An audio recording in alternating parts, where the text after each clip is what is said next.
Royal Enfield இந்தியாவோட favourite motor cycle brand கிட்ட இருந்து ஒரு பியூட்டிஃபுல்லான ப்ராடக்ட் ஒன்று நேற்று லான்ச் ஆயிருக்கு.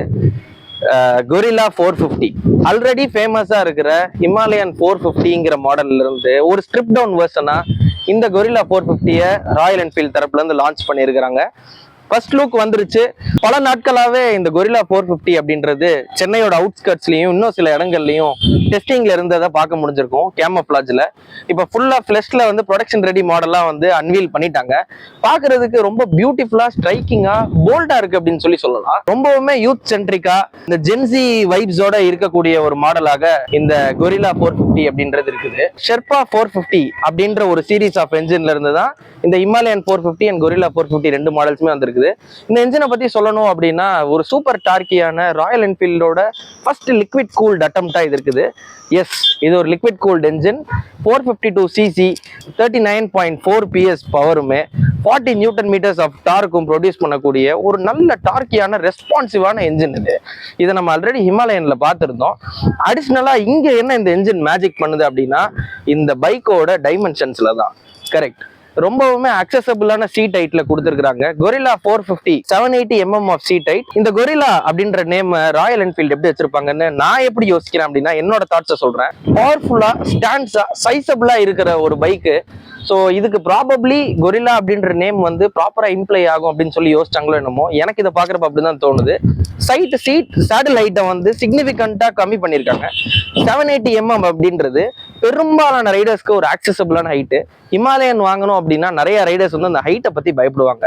ஸோ இப்போ வைடர் ரேஞ்ச் ஆஃப் ஆடியன்ஸை ரீச் பண்ண போறாங்க. பிளஸ் பைக்கோட வெயிட் அப்படின்னு பாத்தீங்கன்னா 185 kgs. இதுவுமே ஹிமாலயன்ல இருந்து சிக்னிஃபிகண்டா வந்து ஸ்டெப் டவுன் பண்ணதுதான். இன்ட்ரெஸ்டிங்கான விஷயம் என்னன்னா வீல் பேஸ் ஷார்ட் பண்ணிருக்காங்க. ப்ரீவியஸா ஹண்டரை நம்ம பார்த்தோம். ஒரு வீல் பேஸ் ஷார்ட் பண்ண ஒரு லாங் ஸ்ட்ரோக் என்ஜின்ல ஷார்ட் அண்ட் வீல் பேஸ் வந்து என்ன மேஜிக் பண்ணும் அப்படின்றத நம்ம பார்த்துருக்கிறோம். ரொம்ப எக்ஸைட்டிங்கான டைனமிக்கான ஒரு ரைடிங் ஸ்டாண்ட்ஸ், ஒரு ரைடிங் ஸ்டைல் வந்து அந்த வண்டிக்கு யூஸ்ஃபுல்லாவே இருக்கும். கண்டிப்பா இந்த கொரில்லா 450யுமே ஓட்டுறதுக்கு ரொம்ப எக்ஸைட்டிங்கா இருக்கும் அப்படின்னு சொல்லி நான் எக்ஸ்பெக்ட் பண்றேன். மற்றபடி பைக்கோட விஷுவல் லுக்ஸை நீங்க பாத்தீங்க அப்படின்னா மோர் ஆர் லெஸ் ஹிமாலயன் 450 எடுத்து லைட்டா கஸ்டமைஸ் பண்ணி ஹண்டரோட டிஎன்ஏவை உள்ள சேர்த்துன மாதிரி தான் அந்த வண்டி பாக்குறதுக்கு இருக்குது. நம்ம சூப்பர் மீட்டியோர்லயும் ஹிமாலயன் 450லயும் பார்த்தா அதே எல்இடி ஹெட்லைட்ஸ் நம்ம பார்க்க முடியுது.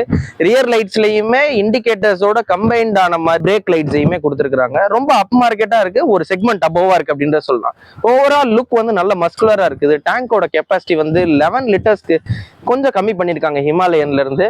பட் ஸ்டில் நோட்டபிளான விஷயம் என்ன பிசிக்கல் அப்பியரன்ஸ்ல என்ன அப்படின்னா 17 inches அலாய்ஸ்ல ரன் ஆகுது இந்த கொரில்லா 450. இன்னொரு விஷயம் என்னன்னா டயர்ஸ் ரெஸ்பெக்டபிளான ஃப்ரண்ட் 120 செக்ஷன் டயர்ஸும் ரியர்ஸ் வந்து 160 செக்ஷன் டயர்ஸும் கொடுத்துருக்காங்க. எஸ் மை டியர் ஃப்ரெண்ட்ஸ், இது வந்து கிட்டத்தட்ட ஒரு சூப்பர் பைக்ல வர டயர் சைஸ் மாதிரி தான் இருக்க போகுது. யூஸ்வலா நம்ம பார்த்துட்டு இருக்க ரெகுலரான பைக்ஸ், இந்த செக்மெண்ட் பைக்ஸ்லாம் இவ்வளவு பெரிய வைடர் செக்ஷன் டயர் நம்ம பார்க்க முடியாது. சியட்டோட க்ளோஸா ஒர்க் பண்ணி இந்த ப்ராடக்ட்டை கொண்டு வந்திருக்காங்க. அப்பீல் வைஸுமே வந்துட்டு அந்த கொரில்லா அப்படின்ற நேமை ஜஸ்டிஃபை பண்ற மாதிரி வண்டி இருக்குது பாக்குறதுக்கு அப்படின்றத நம்ம சொல்லலாம். ஃபீச்சர்ஸ் பத்தி நம்ம பார்த்தோம் அப்படின்னா கம்ஸ் வித் லிஸ்ட் ஆஃப் ஃபீச்சர்ஸ்ங்க. இது வந்து லிக்விட் கூல்ட் என்ஜின், நல்ல பெர்ஃபார்மன்ஸ் இருக்கக்கூடிய ஒரு என்ஜின். அடிஷனலா ஃபீச்சர்ஸ்னு பாத்தீங்கன்னா ஸ்லிப்பர் கிளட்ச் கொடுத்துருக்காங்க, ஸ்லிப்பர் அண்ட் அசிஸ்ட் கிளட்ச் கொடுத்துருக்காங்க, ரைட் பை வயர்ஸ் இருக்கு, ரைட் பை வயர் சிஸ்டம் இருக்கு, த்ராட்டிலுக்கு அடிஷ்னலா வந்துட்டு ட்ராக்ஷன் கண்ட்ரோல் சிஸ்டமே ஆன் போர்டா வந்துருது. பிளஸ் இது ஒரு ஃபியூயல் இன்ஜெக்டட் பைக் அப்படின்றத நம்ம சொல்லி ஆகணும். ஷோவாவோட சஸ்பென்ஷன் கொடுத்துருக்காங்க. Front forks and rear mono shocks are powered by Showa. ஷோவானாலே உங்க எல்லாருக்கும் தெரிஞ்சிருக்கும், ரொம்ப ஒரு சிக்னிஃபிகண்டான பிராண்டு. அவங்களுக்குன்னு ஒரு பெஞ்ச் மார்க் செட் பண்ணவங்க. ஆல்ரெடி இதே பிராண்டு தான் ஹிமாலயன் 450க்கும் சூப்பர் மீட்டியருக்கும் பண்ணியிருந்தாங்க. டியூனிங் கண்டிப்பா நல்லா இருக்கும் அப்படின்னு சொல்லி நாங்க நம்புறோம். ஸோ ஓவராலா இந்த பைக்கோட லுக்ஸ், கலர்ஸ் எல்லாம் பாத்தீங்கன்னா 3 வேரியன்ட்ஸா பைக்கை வந்து பிரிக்கிறாங்க. கலர்ஸோட நல்லாவே பிளே பண்ணிருக்காங்க. யூஸ்வலா யமஹா மாதிரியான ஜாப்பனீஸ் பிராண்ட்ஸ் தான் வந்து கலர்ஸ் கூட நல்லா பிளே பண்ணுவாங்க. இந்த தடவை ராயல் என்ஃபீல்டு வந்து ஒரு யூத் சென்ட்ரிக்கா, ஒரு ஜென்சி சென்ட்ரிக்கா வந்தது ரொம்ப ரொம்ப நம்ம இந்தியன் மார்க்கெட்டுக்கு வரவேற்கத்தக்க விஷயமா அமையும் அப்படின்றதுல எந்த விதமான சந்தேகமும் இல்லை. பைக் பாக்குறதுக்கு ரொம்ப ஃப்ரெஷ்ஷா, மாடர்னா, ஒரு நல்ல பெட்டர் ஸ்டைல்டா இருக்குது.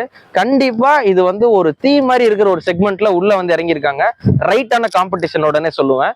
இவங்களுக்கு காம்படிஷனா வந்து ட்ரையம்போட ஸ்பீட் 400, ஹார்லி டேவிட்சனோட X440 இது எல்லாமே இருக்குது. பிளஸ் வந்து மற்ற பிளேயர்ஸுமே இருக்காங்க. மேவரிக் இருக்குது, NS400Z இருக்குது. இந்த மாதிரி ஒரு ரொம்ப டஃப்பான ஒரு எக்ஸ்ட்ரீம்லி காம்படிட்டிவான செக்மெண்ட்ல தில்லா வந்து ராயல் என்ஃபீல்டு ஒரு அட்டெம்ப்ட் எடுத்திருக்காங்க. முக்கியமா கிரவுண்ட்ல இருக்கிற ஜுவல் அப்படின்னு நான் இந்த வண்டியில பாக்குறது என்ன அப்படின்னா, இந்த பைக்கோட பிரைசிங் எக்ஸ்ட்ரீம்லி அக்ரெசிவ் பிரைசிங்ல வந்து பொசிஷன் பண்ணியிருக்காங்க. இதுக்கு முன்னாடி இவ்வளோ ரொம்ப ஒரு ஜூசி பேக்கேஜா நான் பார்த்தது வந்துட்டு ட்ரையம்ப் NS400Z இந்த மாதிரி வெஹிக்கிள்ஸ் தான்.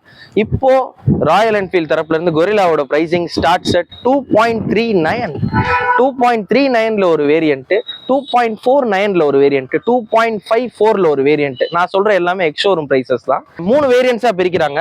அனலாக், டேஷ், ஃபிளாஷ் அப்படின்னு சொல்லிட்டு. அனலாக் அப்படின்றது கொஞ்சம் பேசிக்கா நம்ம இதுக்கு முன்னாடி ஹண்டர்ல, மெட்டியார்ஸ்ல எல்லாம் பார்த்த மாதிரி அனலாக் மீட்டர்ஸ் வரும். இந்த டேஷ், ஃபிளாஷ் ரெண்டுலயுமே நம்ம லேட்டஸ்டா ஹிமாலயன் 450ல பார்த்த மாதிரி அந்த எல்சிடி டிஜிட்டல் கிளஸ்டர் வருது. எனக்கு ரொம்ப பிடிச்ச விஷயமா இருக்குது. Fully digital LCD cluster along with Google map சப்போர்ட்டோட வருது. எஸ், போனை நீங்க கனெக்ட் பண்ணிருக்கணும், அப்பதான் கூகுள் மேப்ஸ் ஒர்க் ஆகும். But still this is first of its kind அப்படின்னு சொல்லுவேன். கண்டிப்பா இந்த செக்மெண்ட்ல எல்லா காம்படிஷனுக்குமே ரொம்ப நெக் டு நெக்கா ஃபைட் பண்ணும் அப்படின்றது எந்த விதமான டவுட்டுமே கிடையாதுங்க. கண்டிப்பா இந்த கொரில்லா 450 நம்மளோட நியரஸ்ட் டீலர்ஷிப்ஸ் வரப்ப டீடைல்டு ரிவ்யூ நம்ம கண்டிப்பா கேப்சர் பண்ணுவோம் along with drive. Until then இப்போ வரைக்கும் நம்ம கிடைச்ச தகவல்கள் எல்லாத்தையும் இந்த வீடியோல டீடைல்டா கவர் பண்ணிருப்பேன் அப்படின்றத நம்புறேன். மேலும் நிறைய சுவாரஸ்யமான கண்டென்ட்ஸோட உங்களை வந்து சந்திக்கிறோம். Until then, drive safe and drive responsibility.